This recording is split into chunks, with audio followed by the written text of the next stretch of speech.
ಹೆಚ್ಚು ಕಡಿಮೆ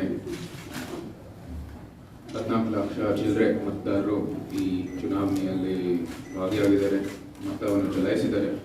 ಪ್ರತಿಯೊಬ್ಬ ಮತದಾರರಿಗೂ ವಿಶೇಷವಾಗಿ ನಮ್ಮ ಪೂರಕವಾದ ಕೃತಜ್ಞತೆಗಳನ್ನು ಸಲ್ಲಿಸುತ್ತೇನೆ. ಅವರ ಮತದ ಮೂಲಕ ಈ ಲೋಕತಂತ್ರ, ನಮ್ಮ ಪ್ರಜಾಪ್ರಭುತ್ವದ ವ್ಯವಸ್ಥೆಗೆ ದೊಡ್ಡ ಬೆಂಬಲವಿದೆ.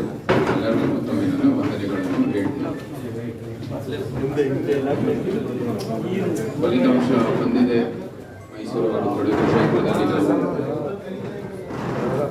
ಮೈಸೂರು ಹಾಗೂ ಕೊಡಗು ಕ್ಷೇತ್ರದಲ್ಲಿ ನಾವೆಲ್ಲರೂ ನಮ್ಮ NDA ವಿಜೇತರಾಗಿದ್ದೆವು.